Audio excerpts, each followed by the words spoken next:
I've covered what to expect when your license expires on an Autel scanner in a previous video, but I've continued to get a lot of comments on this subject, some of you saying your Autel scanner works quite well, while others report next to nothing in terms of functionality. Thankfully, I have 3 Autel scanners that are out of subscription, and so today I'll be going through all 3 devices to see what works and what doesn't. I'll also go through some insightful comments on the channel, just so we all gain a wider understanding on this subject. Now let's get this.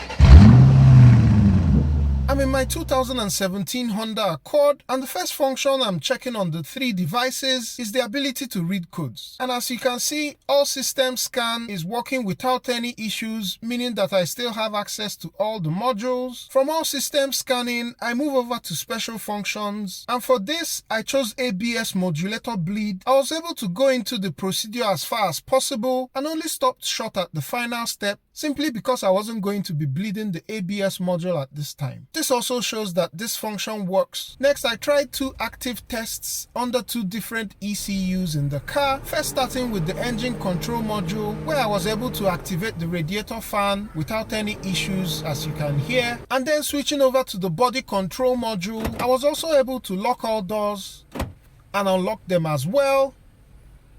Because some of us have mentioned issues around reading, printing, or sending reports via email, I was still able to read historic scan reports on all these devices. And here you can see I generated a PDF file. The only reason why I haven't printed this report is simply because I didn't have a wireless printer close by at the time of making this video. Now let's take a step back. Am I saying that everything works when you don't have a subscription? The answer to this question basically boils down to the car that you have and the Autel tool as well. As you can see, everything seems to be well supported on Honda, but basically as a rule of thumb, if a function, reset, or diagnostic procedure requires you connecting to Autel servers, or a function is labeled online, for example, online coding, it's most likely that that function is going to be limited or won't work at all. This is because you need an active subscription to connect to those Autel servers in order to execute these functions. And we can see this from this comment from Julio Torres 512. I bought an Autel Elite around 2016 with 2 years free updates. When the subscription ran out, my Autel worked okay, but I did notice that the function that takes me to the website for codes didn't work.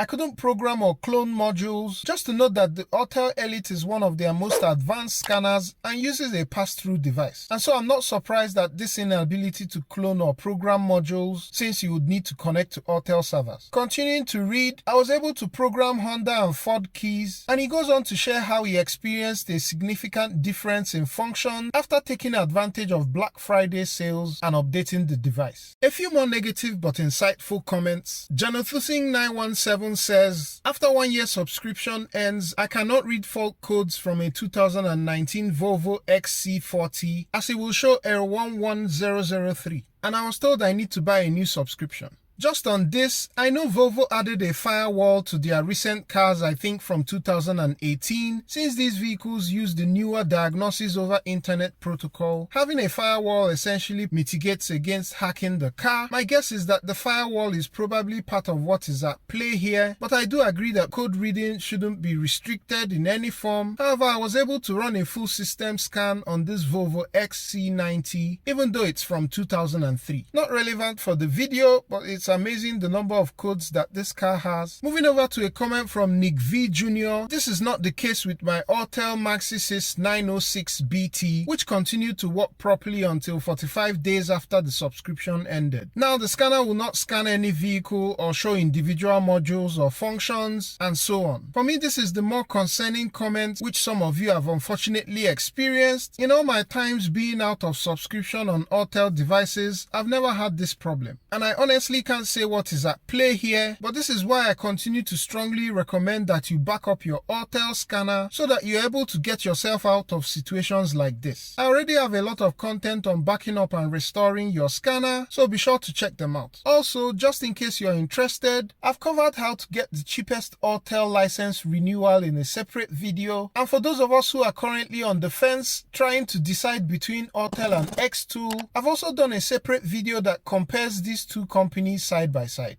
Links to these videos will be down below including discount coupons to several scan tools. Hope this has been helpful. Do like, share, and subscribe if it has, and I'll catch you on the next one. Peace.